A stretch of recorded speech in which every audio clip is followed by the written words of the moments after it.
Media 2 Africa. L'Afrique vous parle. Cloué au sol comme une colombe suspecte, Issa Tiroma Bakari a vu ses ailes coupées ce jeudi 31 juillet à l'aéroport international de Yaoundé-Simalène. Alors qu'il s'apprêtait à prendre son vol vers Dakar, l'ancien ministre devenu candidat à la présidentielle a été stoppé net. Sa route barrée par une interdiction de sortie du territoire, tombée sans bruit mais lourde de sens. En compagnie de sa fille, le président du Front pour le Salut National du Cameroun, FSNC, partait en effet se recueillir sur la tombe d'Amadou Ahidjo, premier président du Cameroun décédé et enterré au Sénégal il y a environ 35 ans. Mais ce voyage s'est arrêté net au contrôle d'immigration sans explication publique.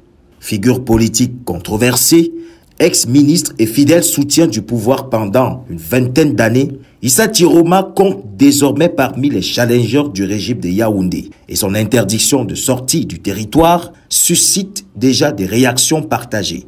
Sur sa page Facebook, le directeur de publication du journal L'Œil du Sahel, Guibaï Gatama, par ailleurs proche de l'intéressé, relativise l'incident survenu à l'aéroport. Il y voit même une opération bien pensée. D'après lui, Tiroma est un homme politique rusé. Entre partir discrètement et faire parler de lui à travers une interdiction, l'homme de médias pense qu'il choisirait sans hésiter la deuxième option.